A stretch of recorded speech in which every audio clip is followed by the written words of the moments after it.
मेरे प्रिय छात्रों, आपका स्वागत है study with Vijay YouTube channel में। आज आपके लिए है कैसे पता करें द्विघात समीकरण ax² + bx + c = 0 का मूल वास्तविक है या नहीं। किसी भी द्विघात समीकरण का मूल वास्तविक है या नहीं है, हम कैसे पता कर सकते हैं, इसके बारे में हम आज जानकारी देने जा रहे हैं आप सबको। तो आइए देखिए किस प्रकार से हम पता लगाएंगे कि द्विघात समीकरण ax² + bx + c का मूल वास्तविक है अथवा नहीं है। तो इसके लिए हम क्या करेंगे, आइए देखते हैं। यहाँ पर स्टैंडर्ड फॉर्म क्या है द्विघात समीकरण का। तो यहाँ पर है द्विघात समीकरण। द्विघात समीकरण क्या है? द्विघात समीकरण है ax² + bx + c = 0। आपका द्विघात समीकरण यही है। द्विघात समीकरण का स्टैंडर्ड फॉर्म यही है, मानक रूप यही है। अब हमको पता लगाना है कि कब वास्तविक होगा कि नहीं होगा, इसका मूल वास्तविक होगा या नहीं होगा। तो इसके लिए तरीका है, सूत्र है। सबसे पहला नंबर हम विवेचक ज्ञात करते हैं। विवेचक, एक नाम है विवेचक या विवितकर। विवितकर भी नाम इसको है, इसका नाम विवितकर भी है। अंग्रेजी में इसको कहते हैं डिस्क्रिमिनांट। डिस्क्रिमिनांट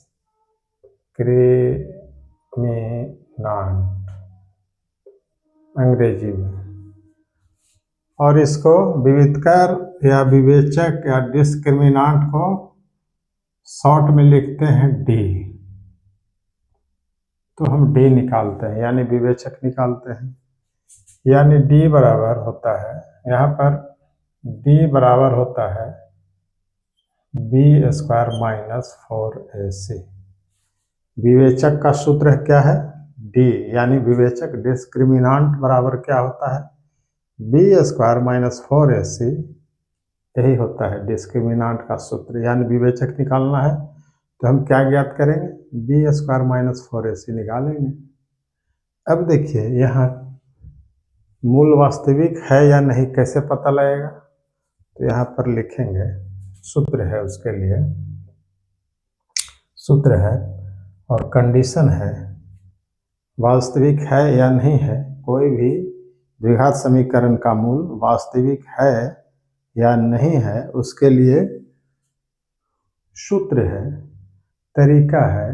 क्या तरीका है वही हम बताने जा रहे हैं।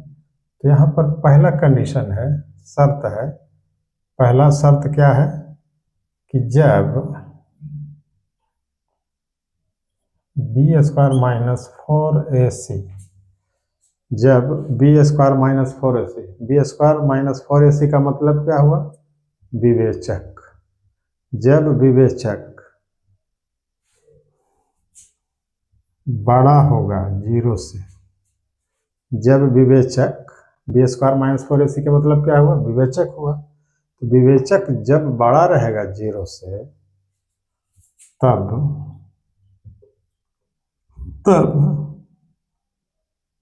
इसका मूल, तब द्विघात समीकरण का मूल, द्विघात समीकरण का मूल वास्तविक होगा। वास्तविक और असमान होता है, असमान होता है। वास्तविक और असमान होता है। वास्तविक और असमान, असमान के मतलब बराबर नहीं, दो मूल होता है। द्विघात समीकरण के कितने मूल होते हैं? दो मूल होते हैं। तो दोनों मूल असमान होंगे। बराबर नहीं होंगे, असमान होंगे और वास्तविक होंगे। कब? जब B square minus 4ac greater than यानी 0 से बड़ा रहेगा तब।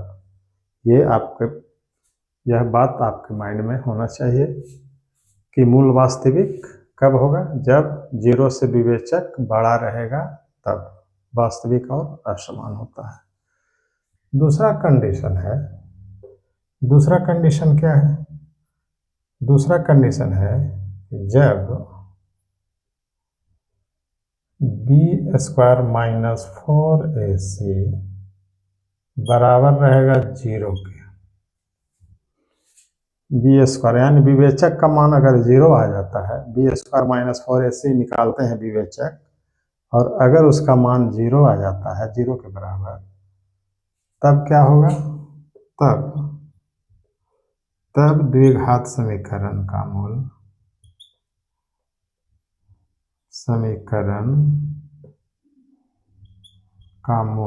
क्या होगा? वास्तविक और बराबर होगा। वास्तविक और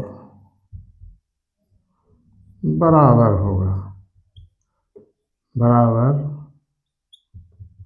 होगा।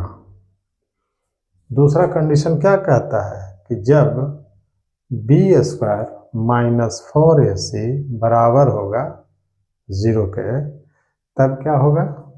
तब द्विघात समीकरण का मूल वास्तविक और बराबर होगा। यह दूसरा कंडीशन है। आइए अगला कंडीशन क्या है? तीसरा, जब बी स्क्वायर माइनस 4ac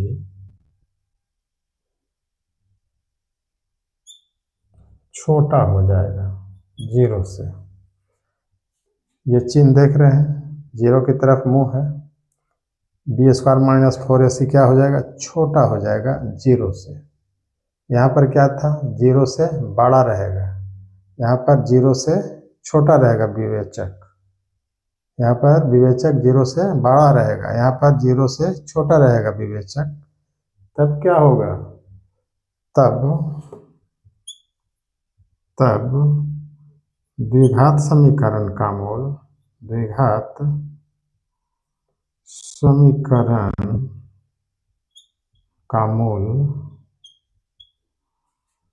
वास्तविक नहीं होगा।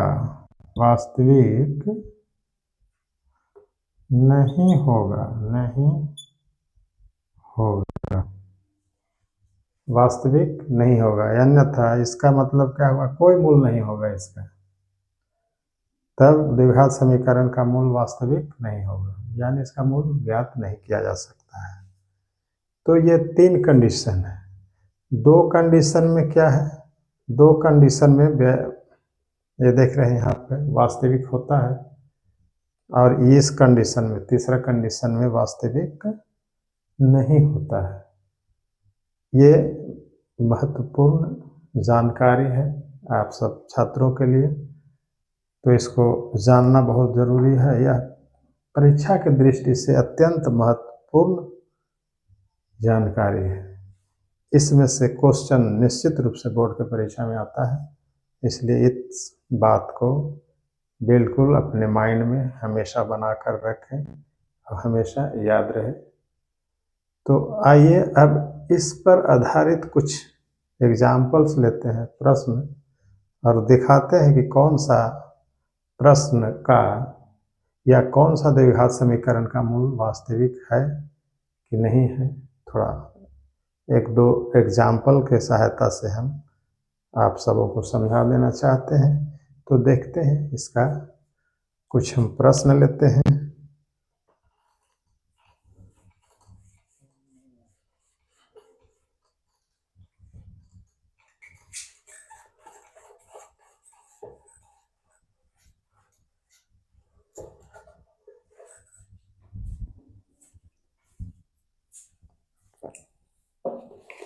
जैसे एक प्रश्न है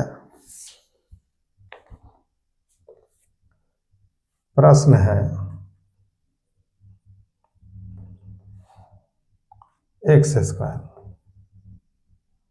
माइनस 3x माइनस 10 बराबर 0। अब इसके बारे में पता लगाना है कि इसका मूल वास्तविक है कि नहीं है। कैसे पता लगेगा? यह है द्विघात समीकरण। तो द्विघात समीकरण है तो यहाँ पर एक्स स्क्वायर के पहले क्या रहता है? कैसे इसका मूल का पता लगाएंगे कि वास्तविक होगा इसका मूल कि नहीं होगा? तो उसके लिए हमको क्या करना है? पहले विवेचक निकालना होगा। तो यहाँ पर हम देखते हैं, देखिए a बराबर कितना दिया है? a का मान a का मान है, यानी एक्स स्क्वायर के पहले क्या रहता है? a रहता है। एक्स स्क्वायर का गुणांक को a कहा जाता है। द्विघात समीकरण का जो मानक रूप है, तो एक्स स्क्वायर के पहले वाले जो गुणांक होता है वह a है। तो a का मान कितना है? यहाँ पर a का मान हम देख रहे हैं कि कुछ नहीं है, तो 1 माना जाता है। और यहाँ पर x के गुणांक b कहते हैं, तो b का मान कितना है? तो b बराबर है -3। यहाँ पर 3 है, -3 इसको कहेंगे। b का मान कितना है? तो -3 है, ठीक है। और c का मान कितना है? ये अचर पद है, इसको कहते हैं c का मान कितना है? तो -10 है। तो ABC हमको इस द्विघात समीकरण से ABC हमको मालूम है, इतना है। अब हम क्या करेंगे? अब हम विवेचक ज्ञात करेंगे। विवेचक यहाँ पर विवेचक निकालेंगे। विवेचक यानी विविधकर कुछ भी कह सकते हैं। विवेचक यानी d बराबर क्या होता है? b square minus 4ac। हम देखेंगे कि क्या स्थिति आता है। तो b स्क्वायर माइनस 4ac होता है। यहाँ पर देखिए b कितना है? -3 है। स्क्वायर है तो इसका स्क्वायर करेंगे। -4 है तो 4 लिखेंगे। a है, a कितना है? तो 1 है, 1 लिखेंगे, मान बैठा देंगे। फिर c है, तो c का मान कितना है? -10 है। अब यहाँ पर इसको हल करते हैं तो ये हो जाएगा माइनस माइनस प्लस, 2 बार गुना करेंगे तो माइनस माइनस प्लस हो जाएगा, 3 तिया 9 हो जाएगा। यहाँ पर भी 2 माइनस है, यहाँ भी माइनस है, यहाँ भी माइनस, तो गुना होगा सब में, तो माइनस माइनस में गुना होगा तो प्लस हो जाएगा। 10 चौके 40 हो जाएगा। 10 चौके 40 इकाई 40। तो विवेचक कितना निकला है? 40 प्लस 9 यानी 49 आया। तो हम देख रहे हैं कि विवेचक क्या है? विवेचक है 0 से बड़ा। जब विवेचक 0 से बड़ा होता है तो क्या होता है? मूल वास्तविक होता है। यहाँ पर लिखेंगे अतः जो हम b स्क्वायर माइनस 4ac निकालें, यानी b square minus 4ac greater then 0। ये क्या हो रहा है? b स्क्वायर माइनस 4ac बड़ा है 0 से, क्योंकि 49 आया है। तो b स्क्वायर माइनस 4ac 0 से बड़ा है, इसलिए द्विघात समीकरण का मूल वास्तविक और असमान है। हम बता दिया इसका मूल वास्तविक है कि नहीं, हमने पता लगा लिया विवेचक ज्ञात करके कि मूल वास्तविक है अथवा नहीं है। इसी प्रकार से आप और भी द्विघात समीकरण ले सकते हैं। इसको हम इस प्रकार से पता लगा सकते हैं कि द्विघात समीकरण का मूल वास्तविक है अथवा नहीं है। तो आज हम यहीं पर क्लास को समाप्त करते हैं और मिलेंगे अगले किसी सब्जेक्ट को लेकर के।